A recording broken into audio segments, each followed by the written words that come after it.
ನಮಸ್ಕಾರ ವೀಕ್ಷಕರೇ, ಗೀತಗಮನ ಯೂಟ್ಯೂಬ್ ವಾಹಿನಿಗೆ ನಿಮ್ಮೆಲ್ಲರಿಗೂ ಆತ್ಮೀಯವಾದ ಸ್ವಾಗತ. ಇನ್ನು ಯಾರಾದ್ರೂ ಚಾನಲ್ಗೆ ಸಬ್ಸ್ಕ್ರೈಬ್ ಮಾಡ್ಕೊಂಡಿಲ್ಲ ಅಂದ್ರೆ ಈಗಲೇ ಹೋಗಿ ಸಬ್ಸ್ಕ್ರೈಬ್ ಮಾಡ್ಕೊಳ್ಳಿ, ಹಾಗೆ ಬೆಲ್ ಐಕಾನ್ ಒತ್ತಿ. ಇವತ್ತಿನ ವಿಡಿಯೋದಲ್ಲಿ ನಮ್ಮೂರು ತುಮ್ಮಿನಕಟ್ಟಿಯಲ್ಲಿ 34 ವರ್ಷಗಳ ನಂತರ ನಡೆದ ಶ್ರೀ ಬಸವೇಶ್ವರ ರಥೋತ್ಸವದ ಪೂರ್ವ ಸಿದ್ಧತೆ ಹಾಗೆ ಗುಗ್ಗಳದ ತಯಾರಿ ಹೇಗಿತ್ತು ಅಂತೇಳಿ ನೀವು ನೋಡ್ತೀರಾ. ಇದೇ ಹಿಂದಿನ ವಿಡಿಯೋದಲ್ಲಿ 5ನೇ ತಾರೀಕು ನಡೆದ ಕಳಸಾರೋಹಣ ಹಾಗೆ ಇನ್ನಿತರ ಪೂರ್ವ ಸಿದ್ಧತೆಯ ಬಗ್ಗೆ ನಾವು ಹೇಳಿದ್ವಿ. ಈ ಕಳಸವನ್ನ ದಿವಂಗತ ಶ್ರೀ ಷಣ್ಮುಖಪ್ಪ ಚನ್ನಬಸಪ್ಪ ಕೇಲ್ಗಾರ್ ಅವರು ತಮ್ಮ ತಾಯಿ ಭಾಗೀರಥಿಯವರ ಸ್ಮರಣಾರ್ಥ ಬಸವೇಶ್ವರ ದೇವಸ್ಥಾನಕ್ಕೆ ಕೊಡುಗೆ ಕೊಟ್ಟಿದ್ದಾರೆ. ಒಂದು ರಥೋತ್ಸವ ಅಂದ್ರೆ ಸುಮ್ನೆ ಆಗೋದಿಲ್ಲ. ಇದು ಬಹಳಷ್ಟು ವರ್ಷಗಳ ಆದ್ಮೇಲೆ ನಡೀತಾ ಇರೋದ್ರಿಂದ ಸಾಕಷ್ಟು ದಿನಗಳ ಹಿಂದಿಂದನೇ ತಯಾರಿ ನಡೆಸ್ಕೊಂಡು ಬಂದಿದ್ದಾರೆ. ಇದಕ್ಕೆ ಕೆಲವೊಂದು ಪದ್ಧತಿಗಳು, ಕೆಲವೊಂದು ಸಂಪ್ರದಾಯಗಳನ್ನ ಆಚರಿಸಬೇಕಾಗಿ ಬರ್ತಿರತ್ತೆ. ನಾವು ಯಾವುದೇ ರಥೋತ್ಸವ ನೋಡಕ್ ಹೋದಾಗ ರಥ ಎಳೆಯೋದನ್ನ ನೋಡ್ಬೋದು, ಮಹಾಪ್ರಸಾದ ಸ್ವೀಕರಿಸಬಹುದು. ಅದ್ರ ಹಿಂದೆ ಎಷ್ಟು ಎಫರ್ಟ್ ಹಾಕಿದ್ದಾರೆ ಅನ್ನೋದು ನಮ್ ಕಣ್ಣಿಗೆ ಕಾಣಿಸಲ್ಲ. ಸೊ ಈ ವಿಡಿಯೋದ ಉದ್ದೇಶನೇ ಅದು, ಹಿಂದೆ ಎಷ್ಟು ಎಫರ್ಟ್ ನಡೀತಾ ಇದೆ, ಅದಕ್ಕೂ ಮುಂಚೆ ಏನೇನ್ ಸಂಪ್ರದಾಯಗಳನ್ನ ಪಾಲಿಸ್ತಾರೆ ಅನ್ನೋದನ್ನ ದಾಖಲಿಸ್ಲಿಕ್ಕೆ. ರಥೋತ್ಸವದ ಹಿಂದಿನ ದಿನ ರಾತ್ರಿ ಬಸವೇಶ್ವರ ಸ್ವಾಮಿಯನ್ನ ಕೋರೂಟಕ್ಕೆ ಕರೆದುಕೊಂಡು ಹೋಗಿದ್ರ ಬಗ್ಗೆ ನಾನು ಹೇಳಿದ್ದೆ.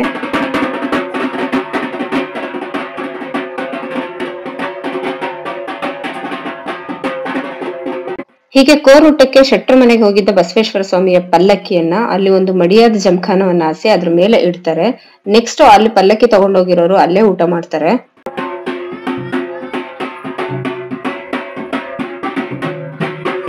ಮಾರನೇ ದಿನ ಬೆಳಗ್ಗೆ 4 ಗಂಟೆ ಅಷ್ಟೊತ್ತಿಗೆ ಈ ಪಲ್ಲಕ್ಕಿಯನ್ನ ಪುನಃ ದೇವಸ್ಥಾನಕ್ಕೆ ತೆಗೆದುಕೊಂಡು ಹೋಗಲಾಗುತ್ತೆ. ಮಹಾರಥೋತ್ಸವದ ದಿನ ಗುಗ್ಗಳದ ಕಾರ್ಯಕ್ರಮವು ಇದ್ದಿದ್ರಿಂದ ಗುಗ್ಗಳವನ್ನ ನಡೆಸಿಕೊಡುವ ಪುರೋವಂತರು ಒಂದಿನ ಮುಂಚೆನೆ ಬಂದಿರ್ತಾರೆ. ಪುರೋವಂತರು ಉಳ್ಕೊಳ್ಳಿಕ್ ವ್ಯವಸ್ಥೆಯನ್ನ ಹಾಗೆ ಅವ್ರ ಕಾಶಿ ಕಟ್ಟಕ್ಕೆ ಬೇಕಾದ ತಯಾರಿಯನ್ನ ನನ್ನ ಫ್ರೆಂಡ್ ಡೇಟಿನ್ ಅವ್ರ ಮನೆಯವರು ವಹಿಸ್ಕೊಂಡಿದ್ರು. ಯೂಶುವಲಿ ಗುಗ್ಗಳ ಹೊರಡಿಸುವವರಿಗೆ ಗುಗ್ಗಳ ಹೊರಡಿಸೋಕು ಮುಂಚೆ ಪಾಲಿಸುವ ಕೆಲವು ಸಂಪ್ರದಾಯಗಳ ಬಗ್ಗೆ ತಿಳಿದಿರುತ್ತೆ. ಆದ್ರೆ ಹಲವರಿಗೆ ಗುಗ್ಗಳ ಅಂದ್ರೆ ಒಡಪೇಳೋದು ಅಷ್ಟೇ ಅಂತ ಅಂದ್ಕೋತಾರೆ. ಆದ್ರೆ ಅದಷ್ಟೇ ಅಲ್ಲ, ಗುಗ್ಗಳ ಹೊರಡಿಸೋಕು ಮುಂಚೆ ಪುರೋವಂತರ ಕಡೆಯಿಂದ ಕೆಲವೊಬ್ರು ಬಂದು ಗುಗ್ಗಳದ ಕೊಡ ಹೆಣೆದಿರ್ತಾರೆ. ಹಾಗೆ ಪುರುವಂತರು ಸಹ ಒಂದಿನ ಮುಂಚೆನೆ ಬಂದು ಒಬ್ರು ಮನೆಯಲ್ಲಿ ವಾಸ್ತವ್ಯ ಹೂಡಿರ್ತಾರೆ.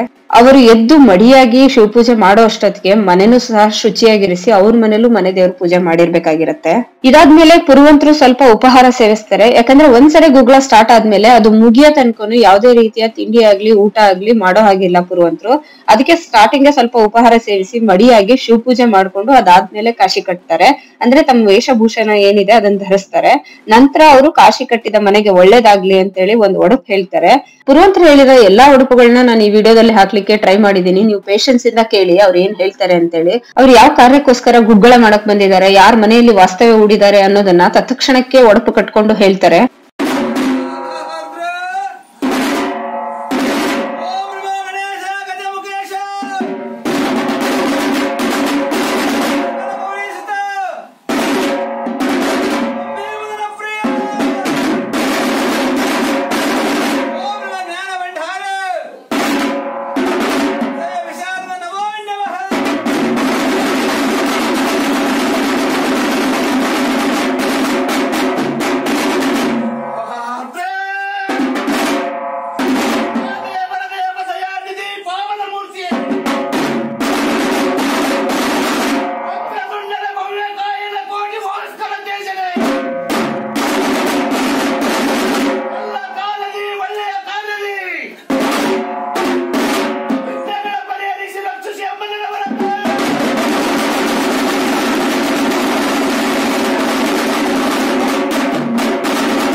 ಚಂದ್ರಶೇಖರ ತನಯನೇ ಪೃಥ್ವಿಂದು ಭವಿಷ್ಯದ ದೇವಿ ಪಾರ್ವತಿಯ ಕನ್ನಡ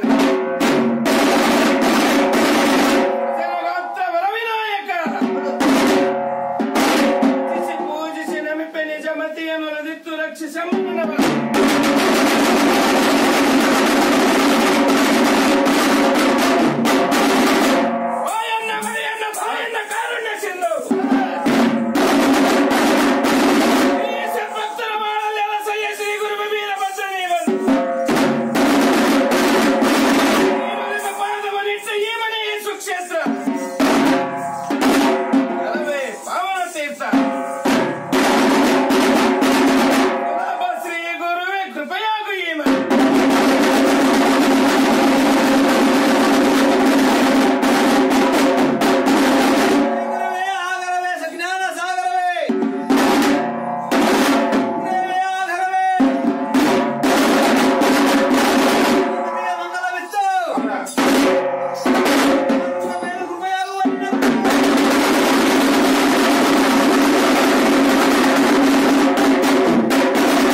ಹೀಗೆ ವಿಘ್ನ ವಿನಾಶಕ ವಿನಾಯಕನನ್ನ ನೆನೆದು ಒಡಪ್ ಹೇಳಿ ಅದಾದ್ಮೇಲೆ ಕಾಶಿ ಕಟ್ಟಿದ ಮನೆಗೆ ಒಳ್ಳೇದಾಗ್ಲಿ ಅಂತೇಳಿ ಒಡಪ್ ಹೇಳಿ ಅಲ್ಲಿಂದ ಅವರು ಪಟು ಮಾಡಕ್ಕೆ ಹೊರಡ್ತಾರೆ. ಮನೆ ಒಳಗಡೆ ಸ್ವಲ್ಪ ಕತ್ಲಿದ್ದಿದ್ರಿಂದ ವಿಡಿಯೋ ಕ್ಲಾರಿಟಿ ಅಷ್ಟೊಂದಿಲ್ಲ, ಸ್ವಲ್ಪ ಅಡ್ಜಸ್ಟ್ ಮಾಡ್ಕೊಳ್ಳಿ.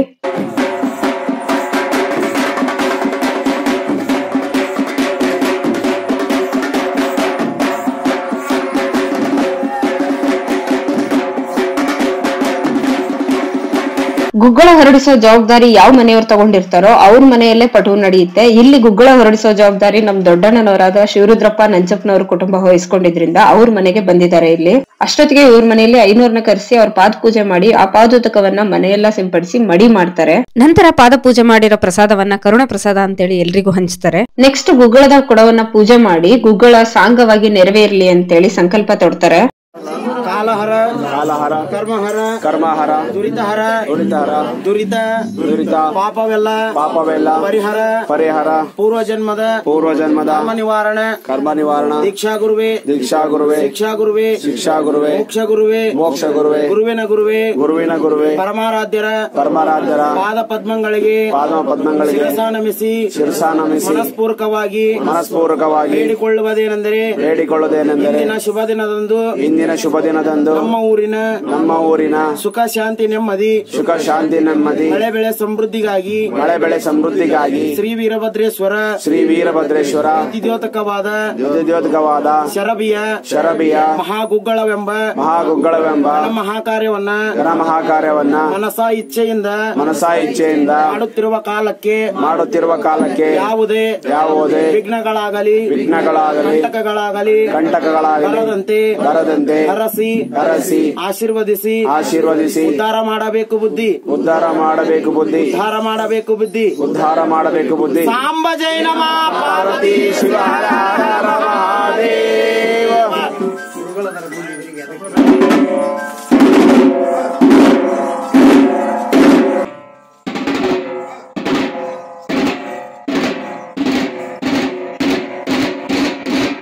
ಹೀಗೆ ಸಂಕಲ್ಪ ಮಾಡಿದ್ಮೇಲೆ ಗುಗ್ಗಳದ ಕೊಡದ ದೀಪಗಳನ್ನ ಹಚ್ತಾ ಇದ್ದಾರೆ. ನೀವಿಲ್ಲಿ ನೋಡ್ತಾ ಇರ್ಬೋದು, ಈ ದೀಪವನ್ನ ಬರೀ ಕರ್ಪೂರದಿಂದಲೇ ಹಚ್ತಾ ಇದ್ದಾರೆ. ಇದನ್ನ ಪುರುವಂತರು ಹಾಗೆ ಯಾರು ಗುಗ್ಗಳ ಹೊರಡಿಸ್ತಾರಲ್ಲ ಅವ್ರ ಕುಟುಂಬದವರು ಹಾಗೆ ಭಕ್ತರು ಸಹ ಅಂಟಿಸ್ಬೋದು.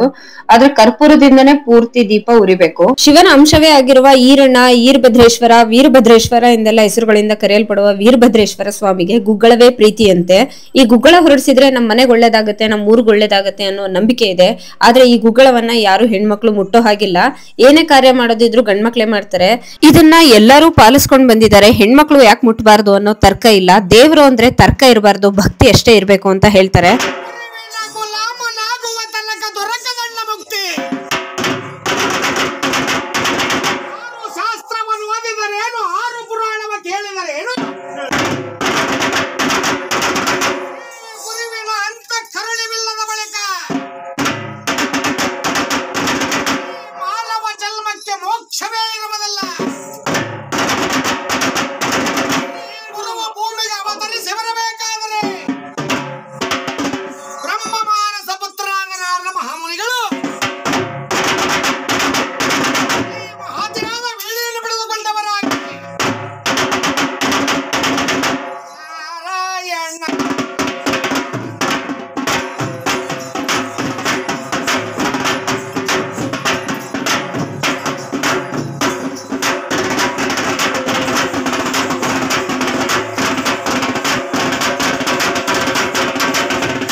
ಕಟ್ಟಿಸಿ ಮೋಕ್ಷ ಮಾಡುತ್ತಾರೆ.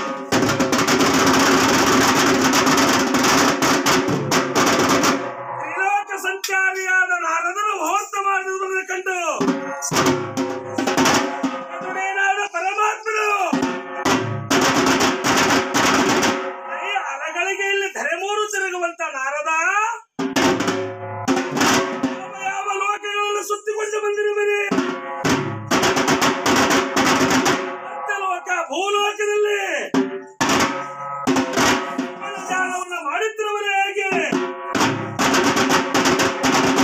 ಕಾಲ ಕಾಲಕ್ಕೆ ಲಿಂಗ ಪೂಜೆಯನ್ನು ಮಾಡುತ್ತಿರುವರೆ ಹೇಗೆ?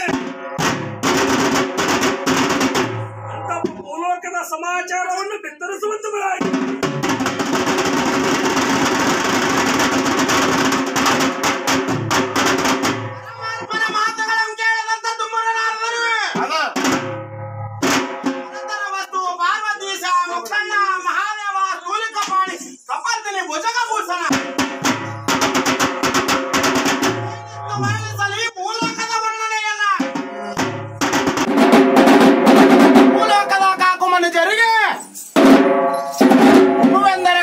ಲಿಂಗವೆಂದರೆ ಗೊತ್ತಿಲ್ಲ, ಜಂಗಮರೆಂದರೆ ಗೊತ್ತಿಲ್ಲ, ಪಾದೋದಕ ಪ್ರಸಾದವಂತೂ ಮೊದಲೇ ಗೊತ್ತಿಲ್ಲ.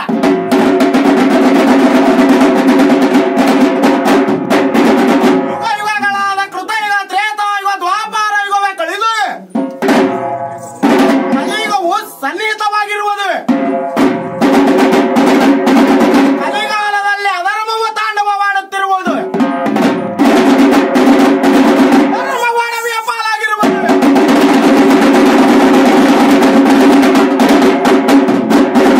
ಈಗ ತಾನೇ ಓರ್ವ ಯುವಕನ ಮದುವೆಯನ್ನು ಮಾಡಿಕೊಂಡು ವೇದವರ್ಣದ ಅಶ್ವಬಲ್ಯ ಧರಿಸಿ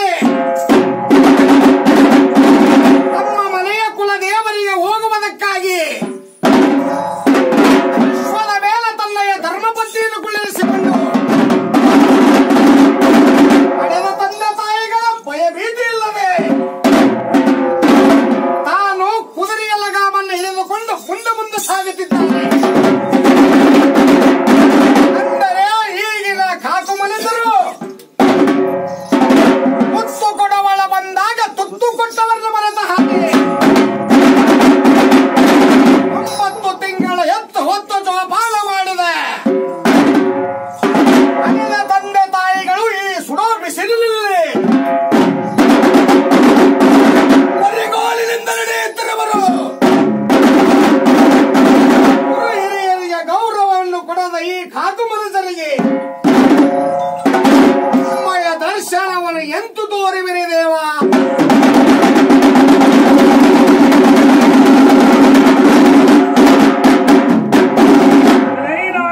ನಿಮಗೆ ಈ ರೀತಿಯಾಗಿ ಸಂಶಯ ಉಂಟಾಗಿರುವುದೇ?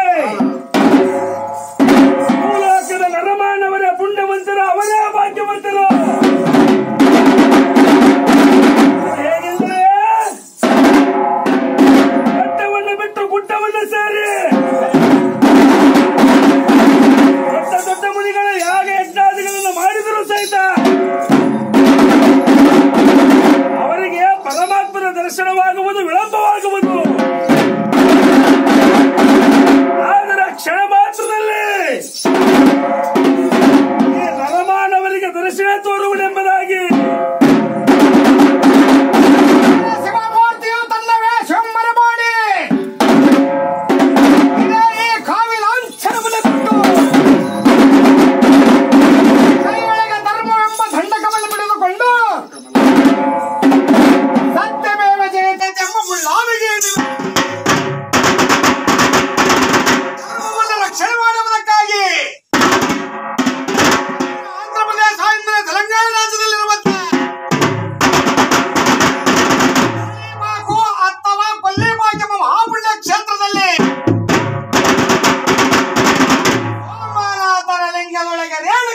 ಸಿಂಹಾಸನವನ್ನು ಸ್ಥಾಪಿಸಿದರು ಶ್ರೀಮತ್ ಉಜ್ಜಯಿನಿ.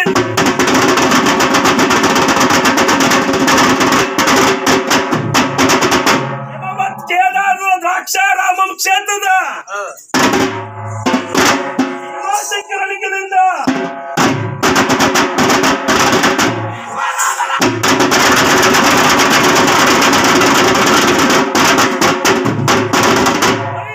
ಸಿಂಹಾಸನವನ್ನು ಸ್ಥಾಪಿಸಿದರು. ಹಿಮವತ್ ಕೇದಾರದಲ್ಲಿ ಶ್ರೀಶೈಲದ ಸುಧಾಕುಂಡ ಮಲ್ಲಿಕಾರ್ಜುನ ಲಿಂಗದಿಂದ ರಾಜರ ಅವತರಿಸಿ ಸೂರ್ಯ ಸಿಂಹಾಸನವನ್ನು ಸ್ಥಾಪಿಸಿದರು ಶ್ರೀಮತ್ ಶ್ರೀಶೈಲದಲ್ಲಿ.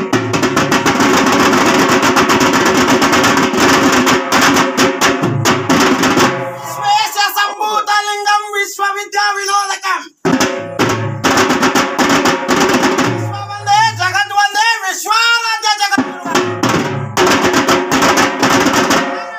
ಕಾಶ್ಯಪ ಮಹಾಪುಣ್ಯ ಕ್ಷೇತ್ರದಲ್ಲಿ ವಿಶ್ವನಾಥ ಲಿಂಗದಿಂದ ವಿಶ್ವಾರಾಧ್ಯರಾಗಿ ಅವತರಿಸಿ ಸಿಂಹಾಸನ ಅಲಂಕರಿಸಿದರು ಕಾಶ್ಯಪ ಕ್ಷೇತ್ರದಲ್ಲಿ.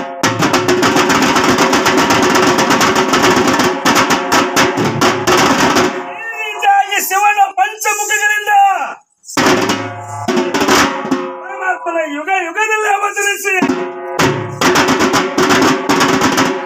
ಸಂಭೂತರಾಗಿರುವಂತಹ ಅಗಸ್ತ್ಯ ಮಹರ್ಷಿಗಳಿಗೆ ವೀರ ಶೈವ ಸಿದ್ಧಾಂತ ಶಿಖಾಮಣಿಯನ್ನು ಬೋಧಿಸಿ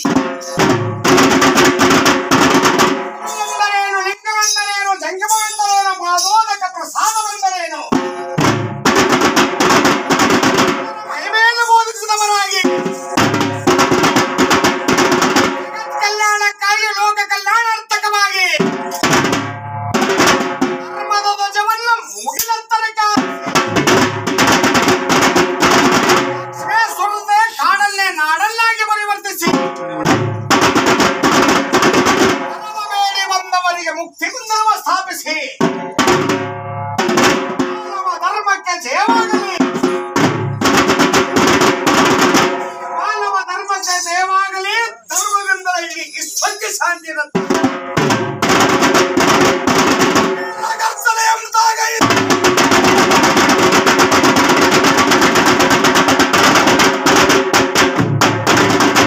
ಪರಮಾತ್ಮನ ಫಲಾನುಭವಿಗಳು ಅಲಂಕರಿಸಿರುವ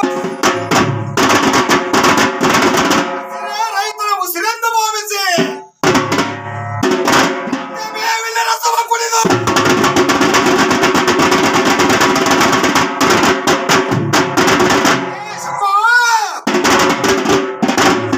ಉದಯಿಸಿದ ಜಂಗಮರೇ ಸಾಕ್ಷಾತ್ ಪರಶಿವನ ಸ್ವರೂಪ. ಜಂಗಮನ ಶಿವನು, ಶಿವನ ಜಂಗಮನ ತಾನಾಗಿ ಅವತರಿಸಿ ಕೆಳಗಿಳಿದು ಬಂದಿರೆಂಬ ಬಳಿಕ ಜಂಗಮನ ದರ್ಶನ ಮಾಡಿದರೆ ಸಾಕ್ಷಾತ್ ಪರಮಾತ್ಮನ ದರ್ಶನ ಮಾಡಿ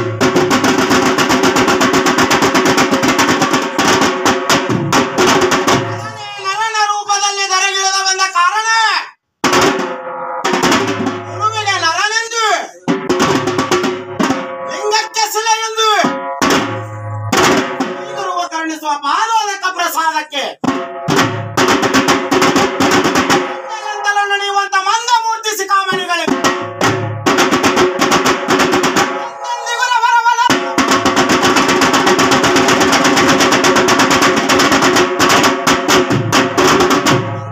ಶ್ರೀ ಗುರುವಿನ ವರ್ಣನೆಯನ್ನು ಎಷ್ಟು ಮಾಡಿದರು ಅಲ್ಲಪ್ಪ, ಎಷ್ಟು ಮಾಡಿದರು ಸ್ವಲಪ. ಗುರುವಿಗೆ ಸರಿತೂಕ ಯಾರು ಇರುವುದಿಲ್ಲ ದೇವ. ಜಗದೊಳಗೆ ಚಚ್ಚಗಿಸುವ ಮರದ ಕಂಡದೊಳರಳಿದ ಕಮಲದ ತುರುಬ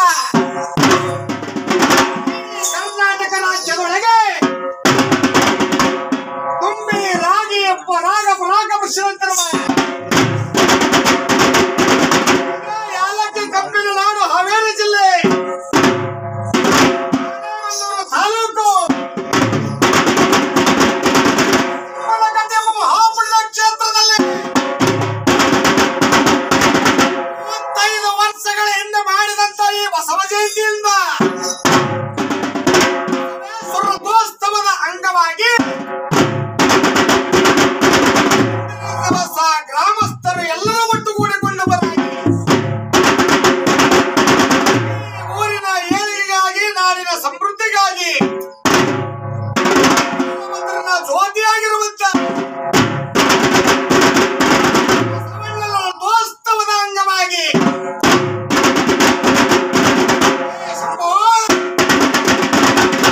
ಹೀಗೆ ಗುರುವಿನ ಬಗ್ಗೆ, ಗುರುವಿನ ಪ್ರಾಮುಖ್ಯತೆ ಬಗ್ಗೆ, ಜಂಗಮರು ಅಂದ್ರೆ ಯಾರು, ಪಾದೋದಕ ಅಂದ್ರೇನು, ಎಲ್ಲದ್ರ ಬಗ್ಗೆ ಸವಿಸ್ತಾರವಾಗಿ ಒಡಪಿನ ಮುಖಾಂತರ ಹೇಳ್ತಾರೆ. ಹೀಗೆ ಸಾಕಷ್ಟು ವಿಷಯಗಳು ನಮಗೆ ಗೊತ್ತಿರೋದಿಲ್ಲ. ಈ ತರ ಗುಗ್ಗಳ ಕಾರ್ಯಕ್ರಮದ ಹೋದಾಗ ಅವರು ಒಡಪುಗಳನ್ನ ಕೇಳಿದಾಗ ನಮ್ಗೆ ವಿಷಯಗಳು ಅರ್ಥ ಆಗ್ತಾ ಹೋಗುತ್ತೆ. ಇಲ್ಲಿಂದ ಗುಗ್ಗಳ ಹೊರಟು ದೇವಸ್ಥಾನದ ಹತ್ರ ಬಂತು.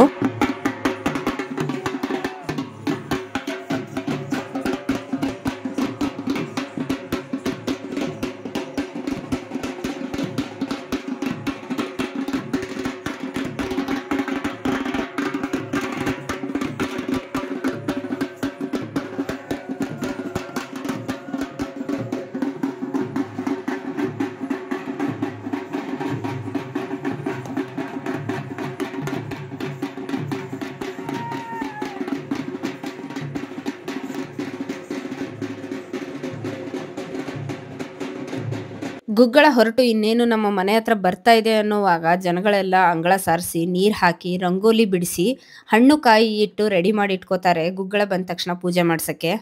ಇಲ್ಲಿ ನೀವು ನೋಡ್ತಾ ಇರ್ಬೋದು ಸಂಬಳ ಬಾರಿಸೋದು ಹಾಗೆ ಪುರುವಂತರ ಮಧ್ಯೆ ಜುಗಲ್ಬಂದಿ ನಡೀತಾ ಇದೆ. ಇದೊಂಥರ ನೋಡಕ್ ಕಣ್ಣಿಗೆ ಹಬ್ಬನೇ ಸರಿ.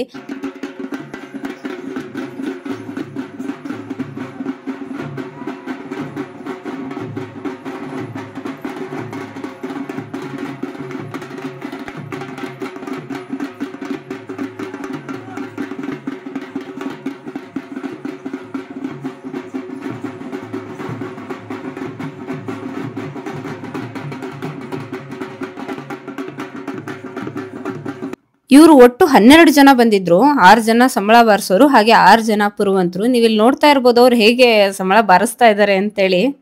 ಹಾಗೆ ಪುರುವಂತರು ಒಬ್ರಾದ್ಮೇಲೆ ಒಬ್ರು ಆ ಶಬ್ದಕ್ಕೆ ತಕ್ಕಂತೆ ಹೆಜ್ಜೆ ಹಾಕ್ತಾ ಇದ್ದಾರೆ.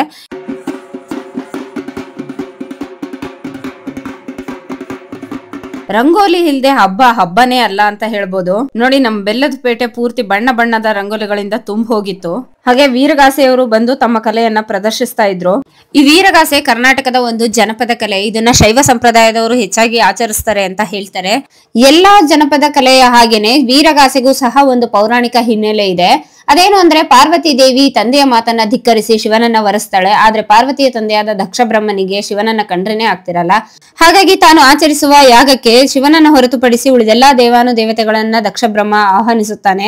ತನ್ನ ತಂದೆಯ ಉದ್ದೇಶಪೂರ್ವಕವಾಗಿ ತನ್ನ ಗಂಡನನ್ನ ಅವಮಾನಿಸಿದಾನೆ ಅಂತ ತಿಳಿದ ಪಾರ್ವತಿ ಅದಕ್ಕೆ ನ್ಯಾಯ ಕೇಳೋ ಸಲುವಾಗಿ ತಂದೆಯ ಬಳಿ ಹೋಗ್ತಾಳೆ. ಆದರೆ ತಂದೆ ಮಗಳು ಅನ್ನೋ ಮಮತೆಯನ್ನು ಮರೆತು ಪಾರ್ವತಿಯನ್ನ ತಿರಸ್ಕಾರದಿಂದ ನಡೆಸಿಕೊಂಡಿದ್ದಲ್ಲದೆ ಶಿವನನ್ನು ಸಹ ನಿಂದಿಸ್ತಾನೆ.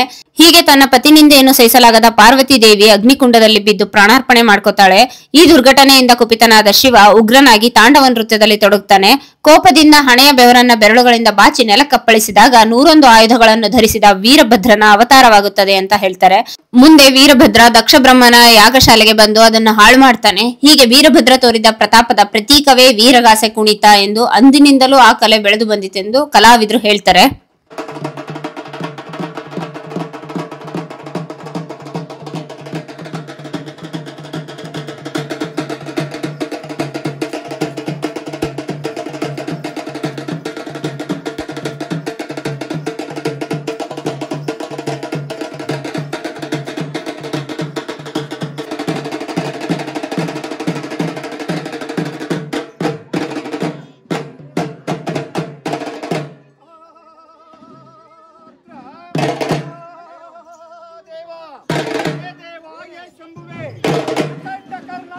ಜಾನಪದ ಕಲೆಗಳಲ್ಲಿ ಒಂದೆನಿಸಿರುವ ವೀರಗಾಸೆ ಜಾನಪದ ಕಲೆಯ ಮೂಲ ಪುರುಷನಾಗಿದ್ದರೆ ಬ್ರಹ್ಮನ ಎಡಗೈಯ ಪೇಟಿನಿಂದ ಉದ್ಭವಿಸಿ ಬಂದ ಮೂಳನಾದ ದಕ್ಷ ಬ್ರಹ್ಮನ ಶಿರವನ್ನರಿಯುವುದಕ್ಕೋಸ್ಕರ ಶಿವನ ಉರಿ ನೇತ್ರದಿಂದ ಉದ್ಭವಿಸಿ ಬಂದ ಗಂಡುಗಲಿ ವೀರಭದ್ರನೇ ಬಹುಬ್ಬರ.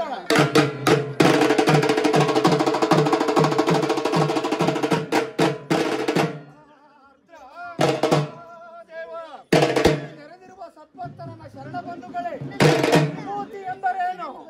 ವಿಭೂತಿಯ ಮಹಿಮೆಯನ್ನ ಪ್ರತಿಯೊಬ್ಬರೂ ತಿಳಿದುಕೊಳ್ಳಬೇಕು. ವಿ ಎಂದರೆ ವಿಘ್ನಗಳಿಗೆ, ಭೂ ಎಂದರೆ ಭೂಷಣವಾದಂತಹ, ವಿ ಎಂದರೆ ತಿಲಕ. ವಿಘ್ನಗಳಿಗೆ ಭೂಷಣವಾದ ತಿಲಕವೇ ವಿಭೂತಿ.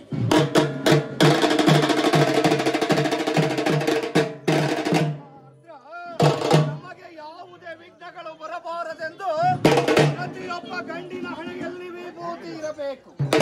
ಪ್ರತಿಯೊಬ್ಬ ಗಂಡಿನ ಹಣೆಯಲ್ಲಿ ವಿಭೂತಿ ಇರಬೇಕು. ಹೆಣ್ಣಿನ ಕುಂಕುಮದ ತಿಲಕವಿರಬೇಕು, ನಿಮ್ಮ ತೋಟದ ರಕ್ಷಣೆಗೆಂದು ಬೇಲಿ ಇರಬೇಕು, ಹೆಣ್ಣಿನ ರಕ್ಷಣೆಗಾಗಿ ತಾಳಿ ಇರಬೇಕು.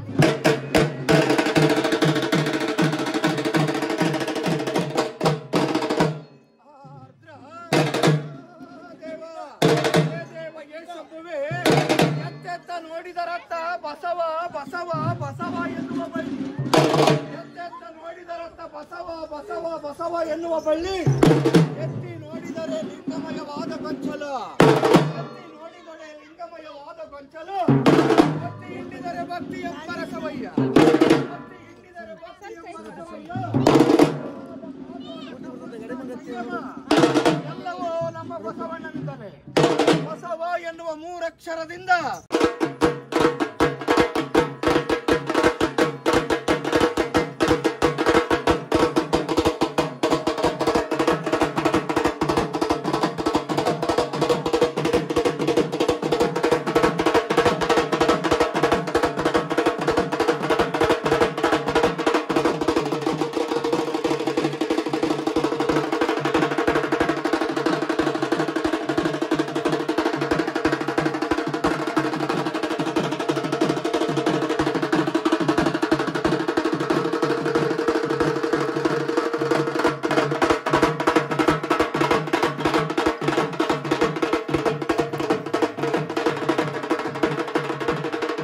ಈ ರೀತಿ ಉತ್ಸವದಲ್ಲಿ ವೀರಗಾಸೆ ಅಥವಾ ಯಾವುದೇ ರೀತಿಯ ಜನಪದ ಕಲೆಯನ್ನು ಪ್ರದರ್ಶಿಸುವಾಗ ಅವರ ವೇಷಭೂಷಣಗಳಿಂದಲೇ ನಮಗೆ ಹಲವು ವಿಷಯಗಳು ತಿಳಿದು ಬರುತ್ತೆ. ಇಲ್ಲೇ ನೋಡಿ, ವೀರಗಾಸೆ ಮಾಡ್ತಿರೋ 9 ಜನರು ಹಣೆಗೆ ವಿಭೂತಿ, ಕೊರಳಿಗೆ ರುದ್ರಾಕ್ಷಿ, ಹಾಗೆ ಕೈಯಲ್ಲಿ ಕತ್ತಿಯನ್ನ ಹಿಡ್ಕೊಂಡಿದ್ದಾರೆ, ಕಾಲಿಗೆ ಕಡಗ ಮತ್ತೆ ಗೆಜ್ಜೆ ಹಾಕೊಂಡಿದ್ದಾರೆ, ಹಾಗೆ ಸೊಂಟಕ್ಕೆ ದಕ್ಷ ಬ್ರಹ್ಮನ ಶಿರನ ಕಟ್ಕೊಂಡಿದ್ದಾರೆ. ಈ ರೀತಿ ವಿಶೇಷ ವೇಷಭೂಷಣದಿಂದಲೇ ಇವರು ಪ್ರಸಿದ್ಧಿ ಪಡ್ಕೊಂಡಿದ್ದಾರೆ. ಹಿಂದೆ ಬಸವೇಶ್ವರ ಸ್ವಾಮಿಯ ಮಹಾರಥ ಸಿದ್ಧವಾಗಿ ನಿಂತಿದೆ, ಹೊರಡ್ಲಿಕ್ಕೆ ನೋಡ್ಬೋದಾಗ್ಲೇ ಎಷ್ಟೊಂದು ಜನ ಬಂದಿದ್ದಾರೆ. ಇಲ್ಲೊಂದು ಪುಟ್ಟ ಮಗು ಅಜ್ಜನ ಹೆಗಲ್ ಮೇರೇರಿ ವೀರಗಾಸೆನ ಹೇಗ್ ನೋಡ್ತಾ ಕೂತಿದೆ ನೋಡಿ. ಈ ಉತ್ಸವ ನನ್ನ ಅನೇಕ ಸ್ನೇಹಿತರನ್ನ ಭೇಟಿಯಾಗ್ಲಿಕ್ಕೆ ಒಂದು ಕಾರಣ ಆಯ್ತು. ವಿನಾಯಕ್ ರಂಗನವರ, ಶಿವು ಚಕ್ಡಿ, ವಿನಾಯಕ್ ಶಿವಪೂಜಿ, ಹಾಗೆ ವಿಜಯ್ ದೇಟಿನ, ಅಭಿ ಮುದ್ದಣ್ಣವರ, ಇವ್ರನ್ನೆಲ್ಲ ನಾನು ತುಂಬಾ ವರ್ಷಗಳಾದ್ಮೇಲೆ ಭೇಟಿ ಆಗ್ತಿದ್ದೀನಿ. ಇವರೆಲ್ಲ ಈ ಉತ್ಸವದಲ್ಲಿ ಸಕ್ರಿಯವಾಗಿ ಪಾಲ್ಗೊಂಡು ಜವಾಬ್ದಾರಿಯಿಂದ ಕೆಲಸ ಮಾಡಿದ್ದು ನನಗಂತೂ ಒಂದು ಹೆಮ್ಮೆ ತರೋ ವಿಷಯ. ಇಲ್ಲಿ ನೀವು ನೋಡ್ತಾ ಇದ್ದೀರಾ, ತೇರ ಹತ್ರ ಬಣ್ಣ ಬಣ್ಣದ ರಂಗೋಲಿ ಹಾಕಿ ತೇರನ್ನು ಸಹ ಅಲಂಕಾರ ಮಾಡಿ, ದೇವಸ್ಥಾನದ ಒಳಗಡೆನೂ ಸಹ ಅಲಂಕಾರ ಮಾಡಿದ್ದಾರೆ. ರಥೋತ್ಸವದ ಬಗ್ಗೆ ಇನ್ನೂ ಸಾಕಷ್ಟು ವಿಷಯಗಳನ್ನ ಹೇಳೋದಿದೆ. ಆದಷ್ಟು ಬೇಗ ಹೊಸ ವಿಡಿಯೋ ಜೊತೆ ಸಿಗ್ತೀನಿ. ವಿಡಿಯೋ ಇಷ್ಟ ಆದರೆ ಲೈಕ್ ಮಾಡಿ, ಸಾಧ್ಯವಾದಷ್ಟು ವಿಡಿಯೋನ ಶೇರ್ ಮಾಡಿ. ನಮ್ಮ ತುಮ್ಮಿನಕಟ್ಟೆಯಲ್ಲಿ 34 ವರ್ಷಗಳ ನಂತರ ನಡೆದ ಈ ಬಸವೇಶ್ವರ ಸ್ವಾಮಿ ರಥೋತ್ಸವ ಎಲ್ಲರೂ ನೋಡ್ಲಿ. ಹಾಗೆ ಚಾನಲ್ಗೆ ಸಬ್ಸ್ಕ್ರೈಬ್ ಆಗಿ ಸಪೋರ್ಟ್ ಮಾಡಿ. ಧನ್ಯವಾದಗಳು.